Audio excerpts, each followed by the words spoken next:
podcast for accounting firm growth.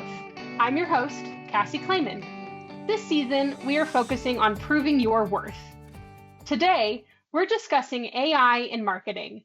We all know that departments of all sizes can utilize AI, but what is the larger scale impact? In this episode, we talk with Blake Oliver, founder and CEO of Earmark, about how AI is transforming the marketing landscape.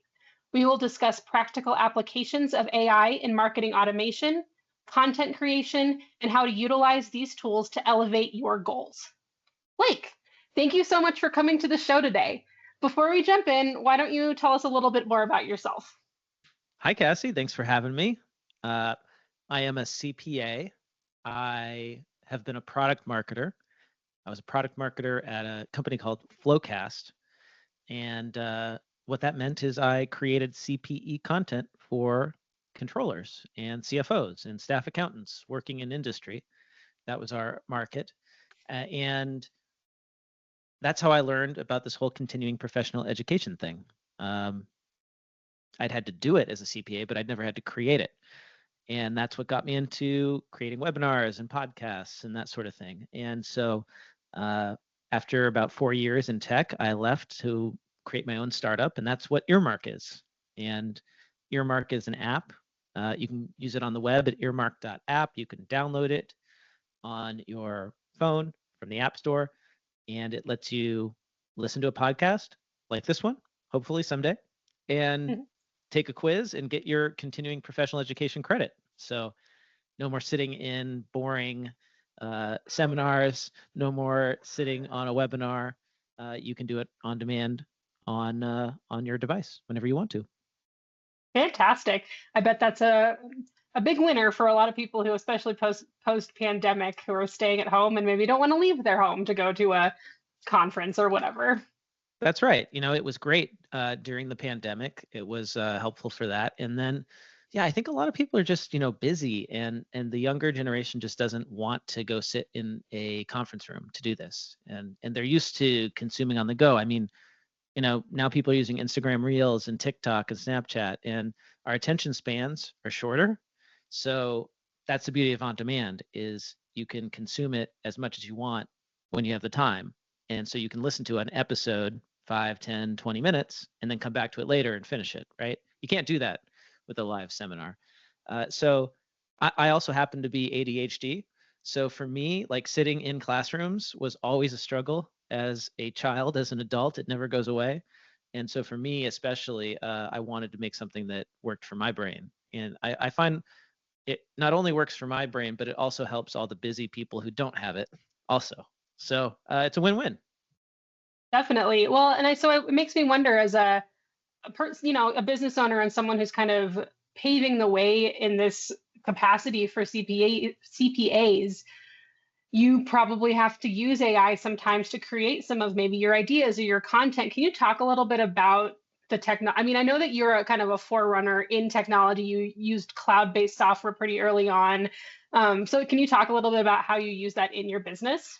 Yeah. So I'm big into tech. My podcast that I host is called the Accounting Podcast, but before that, it was the Cloud Accounting Podcast, and it was all about cloud technology. And we decided to rename it last year, or maybe it was the year before that, because we realized cloud is now the thing. Everybody's cloud. There's no more like the people on desktop. We'll let them be, right? But the majority are now on cloud. So we had to update it. And yes, I had a firm where we were super tech savvy. We were doing remote work. We were doing cloud-based accounting before a lot of firms were, and now they all are. So I've always been into technology, especially cloud technology. And so when AI started to happen big time with the release of ChatGPT 4 and with Claude 3 Opus, that's when it became a really big deal, in my opinion, because the quality of the writing started to get really good, to the point where I'm actually getting writing out of Claude that's better than what I would create on my own. Even if I had all day to do it, it's still better. And it's so much faster. So we're using ChatGPT and Claude and these AI chatbots in our process at Earmark for creating courses. We use it to create CPE courses. I can actually take a transcript, and I've built an app, and we just are releasing it into our company internally, like this week. And I can take a transcript and I can press a button, and out comes an entire self-study CPE course ready to review and edit and publish. And that is taking a process that took 3 to 4 hours, and that is now making it take 5 minutes. I mean, the time savings on that is just spectacular for us. We're also using it to write articles about podcast episodes. So whenever you release a podcast episode, it's a good practice to write an episode recap blog post. Put that on your blog, embed the episode, something like that, right? It's pretty repeatable. It's kind of the same thing. We're just going to summarize the key takeaways from the podcast. We're going to have an introduction, body, conclusion, that sort of thing, right? It's the same thing over and over. And we've figured out how to use chains of prompts with AI to write the first draft of these blog posts. So something that might have cost hundreds of dollars to do is now less than $100 to create. So that allows us to create more of these articles. So we produce podcasts, and now our hosts get an article with every single episode, and we're just rolling that into our fee. We are just adding that to our podcast subscription bundle when we make shows. So I said CP courses, I said articles, social media. That's probably the easiest one to get started with because they're short, right? Twitter posts, LinkedIn posts to promote episodes, promoting courses. Those are the main ones. I'm sure there's many other ways we're using it, but that's what comes to mind right now. Yeah, I mean, all the different all the different streams of marketing or anything that you're doing to get your product out there. I want to ask you about those chains of prompts. So, if we're talking about working in conjunction with technology and AI, there's still that human component. And I think a lot of people are curious about learning how to prompt appropriately and learning exactly what to say. We're learning how to learn how to teach the machine how to learn. Mm-hmm. How did you all learn, or where are you at with being an expert in those prompts, and how do you differentiate for social, for blog posts, for your courses? So the key is to just start using it, is to sign up and pick one of them. Pick Claude, pick ChatGPT. Those are my two favorites for writing. Personally, I think Claude does the best job. And I think there's other people out there that will say that it just seems more natural than what you get from ChatGPT. And by the way, I think that's why a lot of people got turned off by it at first, because you would try to use it for creative writing or for business writing, and the tone was just off. The cliches were just all over the place. It just sounded like really bad writing that you would get from like somebody in Pakistan on Upwork. Yep. Not high quality. And the models have improved so quickly though that it's time for people who tried it in the previous generation to come back and try it again. It's quite good, but it does take a lot of training or learning on your part to learn how to prompt it right. So when it comes to writing long form content, the main thing that I have learned is to break up the job into pieces, just like you would with a person. So let me give you an example. You want a blog post 1,000 words on a particular topic for SEO purposes for your firms. And let's say it's going to be a certain tax deduction. The one-shot prompt would be something like, you are a copywriter, write me a blog post about this tax deduction. It's got to be 1,000 words, and I want you to cover these topics. And you just hit enter and you get a blog post. That is going to be a fairly low quality blog post. It's going to sound like all the other ones out there. And that makes sense because ChatGPT has been trained on a bunch of blog posts. It's going to mimic what is already out there, and you didn't give it very much to work with. So it's going to do its best. But if you give it more, you'll get higher quality. So, and if you break it into steps, you'll get higher quality. So just like a human would, I wouldn't just give you an assignment like that, Cassie, right? I wouldn't just say, here's the topic, write this thing. You're not a subject matter expert, go for it, right? What would I get? Even if you're a great writer, I'd still probably get something that doesn't meet the, technical accuracy requirements of my firm or the partners there, right? Yeah. So the first thing that we do is we actually start with a transcript. So I interview somebody, or I use a podcast episode as the transcript. So we have all the information in this transcript. And that's a lot easier if you're a writer. You interview somebody on a subject, now you have a transcript. Now you're going to write the episode, right? So that's where we start. We create a transcript. We interview an expert on this, and we ask a bunch of questions. Okay, now we have a transcript, and maybe it's in like a Q&A format. Then the next step is to ask the AI to identify like key takeaways from the transcript, right? Analyze this transcript and, give me an executive summary of what's going on in this transcript. AI can do that. You can build very detailed prompts just for creating that kind of summary. Then I might say, okay, based on your analysis of the transcript and the content in there, what is a good theme?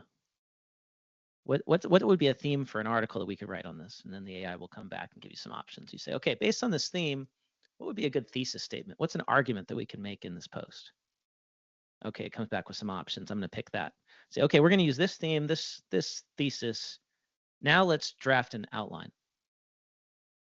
And the AI will come back with the bulleted outline. And you can have your requirements for the outline. Like, what do you want it to say in the introduction? How do you want it to structure this? How many body sections do you want, right? What do you want the conclusion to be? What's the call to action? All this, right? You can provide that in a detailed prompt. And then only once you have an outline that you're happy with, then you can ask it to start drafting. And I like to have it draft in sections. So I'll have it draft the introduction, then the body, then the conclusion. And then I'll have it put everything together.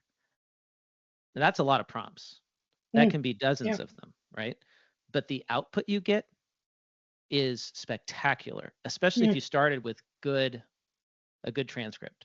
If you have a lot of information in there and it's well articulated, two people talking Q&A style. If you go to our blog, earmarkcpe.com/blog, all of the blog posts in there, based on the episodes that we publish, are all written by AI and edited by a human. And I would say the AI gets us like 80% there. So that is that's a concept of prompt chaining multiple prompts together to get to an output rather than just saying what you want at the beginning if it's a big job. And then I also brought in something there, which is an important concept, which is start with the human word in a transcript form. Give it something you've already said. And if you can just get somebody to be on a meeting like this and talk through something, I could take this transcript from this podcast episode and I could then use it to write a blog post on how to do chain of thought prompting with an AI, right? Like I've already explained it. So for the AI to translate that into the written word is a lot easier than for it to come up with this from scratch. So that's kind of our approach, and it is working spectacularly well for us. We're getting the cost down to write these articles to the point where we can give one with every episode we do. And the social media posts too. Like I've got a prompt chain that we take clips from the episode. If you follow me on LinkedIn and do that, follow me on LinkedIn, you'll see I post these short video clips. They're like 5-10 minutes, and the LinkedIn description is basically a summary or in my voice explaining what we're talking about in the video. And these posts do really well because people can watch the video or they can just read the post. And that post is generated with AI. And I've trained the AI to learn my voice from the transcript and then write in my voice. And those posts, the articles we have to edit quite a bit, but those LinkedIn posts, we barely touch them before we publish them. The AI is scarily good at understanding tone of voice. Yeah.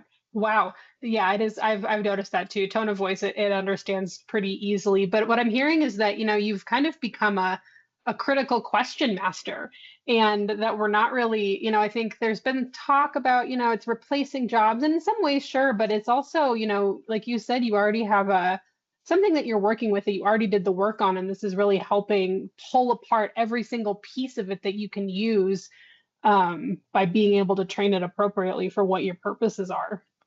Yeah, it's, I mean, so like I said, with the courses, we're saving 3 to 4 hours. With writing these articles, I mean, for me to write one of these from scratch, I'm a slow writer. It would be half a day, maybe a day for me to write, 1,200 words. But now I can just get on, talk for 30 minutes, or just talk into a voice memo for 30 minutes and use that transcript to write the article with my prompts. And yeah, it cuts the time by like 80%. And it's exactly the same benefit that we saw when we moved from desktop accounting to cloud-based accounting. Mm. So I say people, look, I've lived through this already in my career. Mm. I had a successful business exit because I was able to do this thing with cloud tech.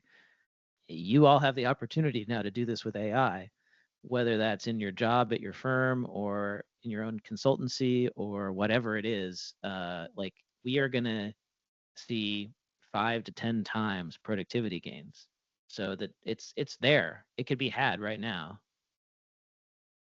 So let's talk about that. So for businesses wanting to integrate AI, whether it's into marketing or even process, any aspect of their business, what are some key steps or considerations to be able to do it, maximize the advantages, maintain I mean, if everyone, like, talk about the steps that a firm or someone might take to integrate it.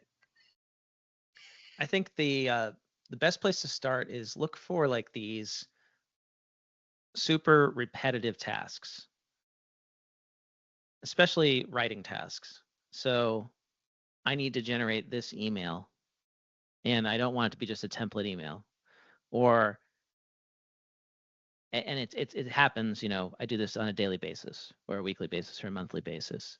So an example in like accounting would be I need to send an email to my clients with their financial statements every month. And I want to include some really pertinent details about their financials in that email.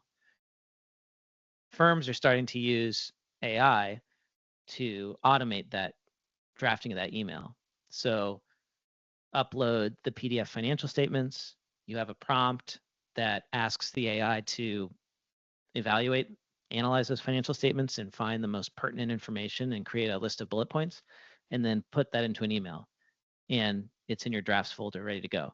You could do that now. I can do that now with workflow software, a tool called Zapier that connects my workflow software to OpenAI. It's doable. So those are the kind of tasks I would look at is something that you do frequently on at least a monthly basis, but ideally more often. And you want to make it automated. And you couldn't do it before because it's just there's too much nuance, right? So social media posting is a good one, right? Coming up with social media posts. You want to do that on a daily basis, right? Using AI to help you with that is a great thing. I'm sure we could come up with many more repeatable tasks. But yeah, communication is great because what are these tools great for? It's the written word. Mm-hmm. Brainstorming. That's my favorite way to use it. Right? Like you interview people on podcasts. You have to have a list of questions to ask them. These days, one of the best things you can do is go to somebody's LinkedIn profile, do Control A to select everything on the page, Control C to copy it, and then Control V paste it into ChatGPT. And then your prompt is, here's my guest LinkedIn profile. Brainstorm topics for us to discuss based on their background. Come up with a list of questions. You can feed it articles they have written. You can feed it transcripts of previous podcasts they have been on. And it will be like a research assistant for you, a production assistant. It will come up with summaries of their accomplishments. And I've used it to write introductions for guests on my show. But just the brainstorming questions to ask is so helpful. I mean, it speeds up my job so much. If an author comes on the show and I haven't had a chance to read their book, which, that's going to happen. Maybe I've read the first chapter or something. I've skimmed through it. Well, if I was a TV show host, some production assistant would read the book and come up with talking points for me, right? Well, that can be done by AI now. Feed the PDF into the AI, ask it to give you the key points and questions you can ask. That's my favorite is, yeah, just the prep for this kind of stuff. And Yeah. so like, it can help you with this whole process. I said the best way to get content is now to do an interview first and record the interview and turn the transcript into an article. Well, how do you come up with the questions to ask for the interview? You can use AI to help you do that. You can brainstorm questions. Yeah, this is really relevant. We're on the accounting for marketing podcast, very relevant for marketers who do have to ask a lot of questions. Who is our target audience? Why are we doing this? When are we doing this? Who, what, where, when, why, all the time. And it's really, I think it's a good point to drive home that you just have to ask the questions and kind of know what you're looking for to be able to then prompt the thing to do what you want it to. I did have a question about finding applications. So you're talking, it's, okay, we have repetitive tasks. Cool. We want AI to solve them. How do you figure out? I mean, there's so much out there, and you're like, well, in theory, this could be automated. So do you have any recommendations for firms and people to find those applications to solve those problems for them? Well, I mean, like proofreading, editing, that's a great example of a task that AI is really good at doing. And there's tools now that have AI built in. My favorite is Grammarly. So I'm a Grammarly user. We give it to all of our course reviewers, anyone who does writing. And Grammarly didn't start as an AI product, but they've done a really good job of integrating it to the point where now their recommendations are just spot on. So you can write something up and then select the entire paragraph and click on the little AI assistant icon, and it will rewrite the thing, and it will be so much more eloquent and simple. And I don't. It really helps me because my issue has always been self-editing as I write, which slows me down. So now I don't do that anymore. I like to say word vomit, just and I even use the text to speech on my computer. So I'll just tap the key to turn that on. I'll just talk what I want to say, select the text, and then Grammarly will wordsmith it. It's almost like having a secretary, back when people wrote by letters by hand, right? And people would take shorthand. Mm-hmm. That's what it feels like. Yeah, totally. I think Grammarly is interesting because I've heard something, there's data privacy concerns. Not, I just, I read articles and, you see things and things change really rapidly. And I know that there are firms that run the gamut of the spectrum of we're trying everything AI and we're not trying anything because of possible concerns. So how do you, deal with ensuring compliance and data protection when you do use any sort of AI? If you use the team plan for ChatGPT, the terms of service say that your data is not being used to train the model. So, given that Microsoft has invested heavily in OpenAI and is using it for their own products, I am comfortable myself putting almost anything into ChatGPT because I'm paying for the data security and they are backed by Microsoft. I have a hard time imagining how this could become a problem for me in the future. So to me, it's a very similar situation as when people were concerned about putting their data in the cloud. And now we don't even think twice of it. So sure, you are potentially at risk. I guess somehow, some way, it could become a problem in the future. But the risk to me seems so small that it's vastly outweighed by the potential benefit. And there is no reward without risk. So the firms that take no risk will see no reward because they won't use any of this stuff. So I would say, read the terms of service and sign up for plans that, meet your requirements and buy insurance and put protections in your contracts with your customers that say that you can use this stuff. And then if they keep working with you, that's on them. I think it's totally possible to protect yourself and your firm from the risks.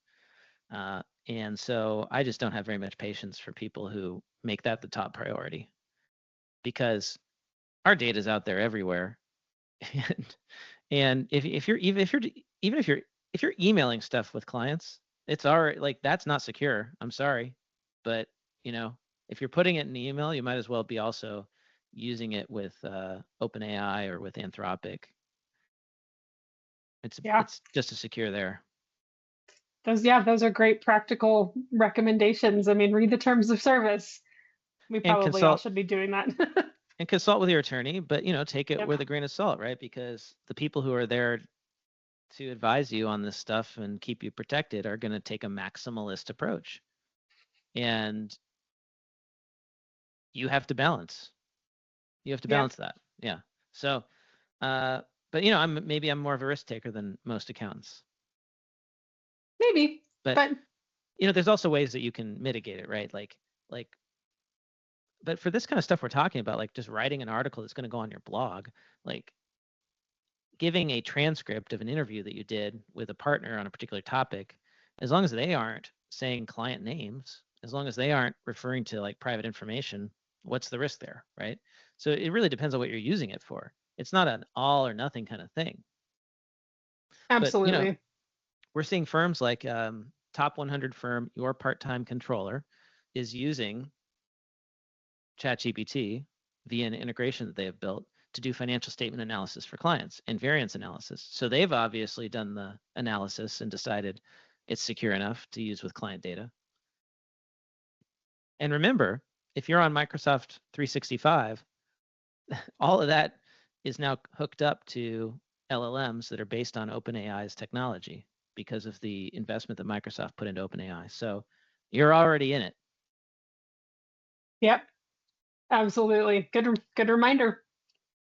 I definitely appreciate, I mean, personally, I'm a let's try it and see how it goes, and a little bit of risk. I'm very similar. I can understand where you're coming from.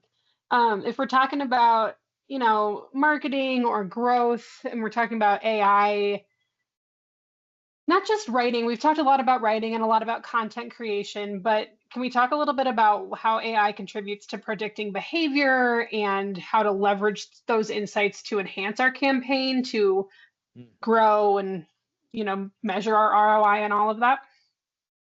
Well, so just in terms of like building marketing campaigns, I think AI can be a real help because it can help you identify all of the things you didn't think about. And so that's a mindset shift for many people. I think they start from the point of view that AI is going to give me the answers, and many of its best uses are actually help me think of the questions I'm not thinking of.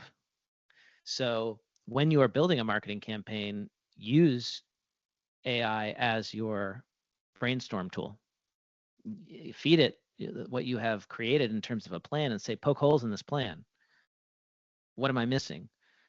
Use it to help you develop personas for content. If you think about it, right, ChatGPT, these LLMs have been trained on the whole internet.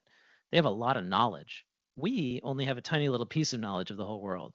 So it can really fill in the gaps. That's where I think it's really valuable in terms of strategy. Yeah. Um, so before we started recording, we talked a little bit about video. So I want to talk, your technology, your technology person. Can you talk about how marketers in accounting, or really any industry, can utilize technology and digital trends to be successful?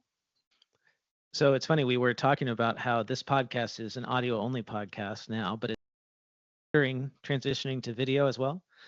And that used to be a really, really heavy lift because editing video was a whole different thing than just editing audio. But there's this new set of tools that have come out where it's really the same. And we use a tool at Earmark called Descript. It's a cloud-based editing tool where the audio and the video is represented as a transcript and you can actually edit the transcript to edit the audio and the video. And you're editing both simultaneously. So we record all of our shows now with video on, and we distribute as many of those shows as possible as video podcasts on YouTube. And the reason we do it is because it doesn't take us any extra effort now with that tool, with Descript. And YouTube is the fastest growing podcast platform in the world. And you can't just put out a YouTube podcast with your cover art on it. People don't want to watch that. So we have seen, since we did this, our audience double on the accounting podcast. We've built an entire audience now on YouTube that consumes it on YouTube. And YouTube Shorts, which is the TikTok style portion of the YouTube app, is the most amazing place for podcast discovery. And so people are watching our short videos, which are 60-second clips of our episodes. We put out one a day, and people see when they like, they subscribe, and now they start to get our longer form content. And that's built up our whole audience on YouTube. So I don't think it's really an option anymore. I think everybody needs to start doing video. And I think the thing to keep in mind is that it just doesn't have to be a huge heavy lift. Your video doesn't have to look professional. You can use your webcam on your laptop to get started. You can upgrade, for $100, or like in the case of me right now, I'm actually using my iPhone as a webcam because I'm on a Mac, and they have this thing called continuity camera, and I can use my iPhone camera as my webcam. So there's really easy ways to do it now. I think everybody should. Yeah, it's good. And I think of a one team marketer who might have a huge video project because we all want video. It's the best way to engage with people, for people to see who works for you and who you're working with. And then, a one team marketer might not have the time to go into a Adobe Premiere or something like that. And so remembering and knowing that we have those tools out there, it could really help some people kind of showcase their firms and also be successful in other aspects of their role. Mm-hmm. Yeah, and the video is so important for developing rapport, right? There's a reason that we have meetings with video on when we do Zoom or we do Microsoft Teams, right? And you got to think about it the same way with your podcast. You want to be able to take those clips and put those on your website in different spots so that people can see the partner talking to them. What better way to build rapport before they've even had a meeting? And it's amazing to me how many accounting firm websites still don't have a little video introduction on every partner's bio page, because that's the number one page that people go to. I think, correct me if I'm wrong, but it's a very, the team page on a website tends to be one of the most visited pages, because people want to know who's the tax guy that's going to be doing my work, right? Who is this person? Who is this, specialist in revenue recognition, before I, meet them. And what if you didn't just have a picture and a little bio? What if there was actually a video with the partner introducing themselves? You can do that really easily now with a tool like Descript, and you can just record it in Microsoft Teams and edit it in there. And sure, you can go to great lengths to make it super professional and produce and stuff, but if you don't have anything right now, you can just get started with that. And I think people actually like it because they don't want the super flashy production, because that doesn't seem real. They just want the authenticity. So it's okay if your video is not that great. It's fine. I mean, I would take a little effort, right, to upgrade it, make sure that it's not horrible. But your webcam on your laptop, or just like $100 webcam, might do just fine. Absolutely. And then for the professional who maybe wants to be on video but doesn't know what to say, you can generate a list of talking points through another AI, and you can really use it like kind of what you were talking about, a pre-production assistant, to get to the point of creating whatever the content is. I think that's a great idea. Yeah. You want to make that video content with the partner that's just not that comfortable on video. Well, most of them have gotten pretty comfortable doing Zoom. Make it feel like a Zoom call. Hey, Mr. Partner, I'm going to pretend to be a client, and I'm just going to ask you some questions, and you just respond to me like, I'm the client, and come up with some persona if you need to, right, to help them. But and then just ask the questions. And those answers, like once you get into the flow, most of the CPAs I know, and the partners I know, like they love answering questions. So you just got to get them in the flow of that, and then you will create some really golden content. I mean, most of the viral content on TikTok that is about tax, which is what is really popular, is all just people answering questions. Yep. Well, and if you think about who's your audience, it's someone who is asking that question, so they want to hear the answer That's from right. someone who has the knowledge. That's right.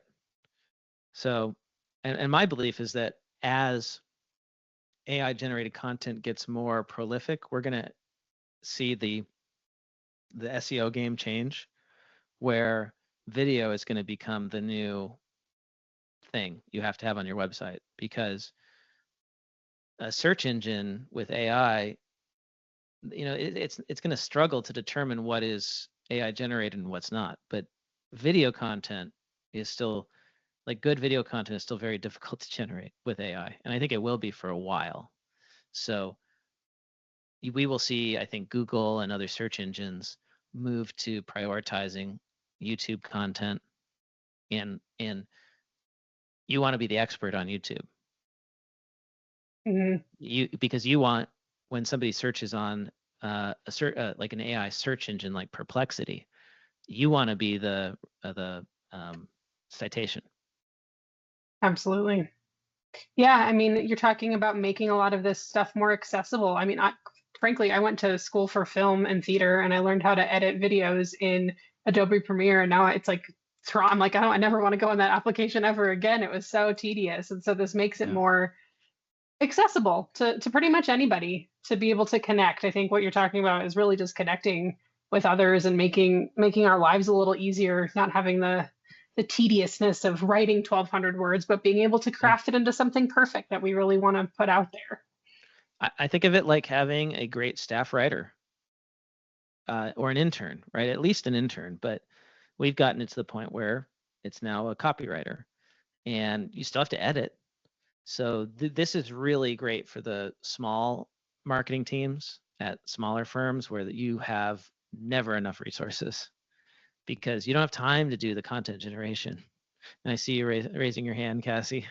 Yeah, I mean, I, even when I was at a startup that was venture backed, we had raised a Series B, millions of dollars, right? And but still, we were this tiny little marketing team, and we had to do so much with like 6 people. And if I'd had this tool then, I could have done 4 or 5 times as much as I did.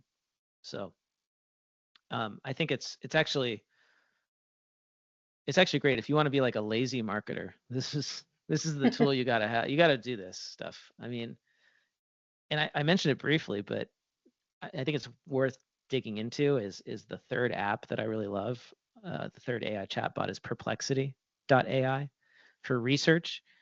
It's incredible because it's like Claude or ChatGPT, but um, it searches first.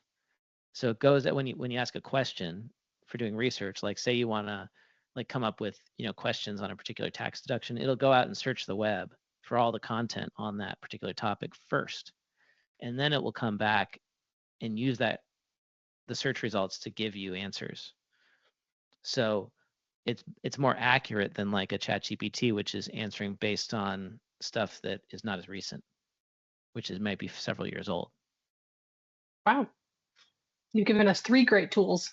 Yes. I'm sure Aaron will be furiously writing them down. I'm going to throw one more question at you. I'm just curious, what do you experience as the best benefit of using AI as one of your main tools in your toolbox? I mean, for me, it's just I have so much time now. All of the prep for a podcast episode, I can do that in minutes instead of hours. And all of the content creation after that, a lot of that can be automated. My social media, for me to do daily social media posts, I just didn't have time to do it before running a business and doing daily. And I can do it now because maybe it takes me a few minutes now instead of like an hour or more. So Yeah, for me, it's the time savings. And I've used that time to like work out more, to get more exercise. I kid you not, like when did these tools come out? It was like a year ago from March, I think, was when ChatGPT 3 came out, I think. And then 4 was later. It's been about a year since we've had these chatbots have gotten to this generation. And since then, I mean, I've had more time for myself, and I lost 35 pounds. Oh, congrats. Thank you. But like seriously, I mean, obviously I did some other stuff in my life to make that possible, but the time savings from these tools is one of those things that made it doable, right? So my hope is that we can use AI as a society, as marketers, as accountants, to give ourselves back more time, because most of the stuff we do is not really using our full brains. A lot of it's just busy work. And I think a lot of that busy work can be done by AI, and that is great because we can do the rest of it, and I dream of a world in which we all get to, work 6 hours a day and 36 hours a week or something like that, right? Like why do we have to kill ourselves, to be just as productive? So Balance, flexibility, life, yeah, we should all of we should it. all be we should all, like let's all aim to, quit work at 3 or 4 instead of 5 or 6, like I think that would give us so much more freedom, just the same way that like being able to work remotely has changed our lives for the better too. I think most of us agree. There are some people who like being in the office. I don't know many of them, but yeah, I love the ability to go anywhere, and so this is just the next version of that. Absolutely. Yeah, Well, thank you, Blake. Can you remind everyone how they can find you or where they can find you? yeah, lots of places. Follow me on LinkedIn if you want to see the kind of content that I'm creating, and join my newsletter on my website, blakeoliver.com. You can head there and sign up for my newsletter. And I think those are the two places. Oh, and if you are listening and you have a CPE requirement, or you're interested in other options for your firm for continuing education, check out the Earmark app. You can go to earmark.app in your browser and use it there. And you can also download it on the App Store. Fantastic. That's it for another episode of Amplify, the podcast for accounting firm growth. A big thanks to all of you for listening today, and again to Blake for the engaging conversation. If you like what you heard, we'd love a review on the podcast platform you're listening to us now. And be sure to listen to the other episodes of this season. Our theme is Proving Your Worth. You can learn more about Amplify and our past seasons on accountingmarketing.org. Look for the podcast under publications. If you want to connect with me, feel free to reach out on LinkedIn. Thanks again, and we look forward to having you join us for another episode soon.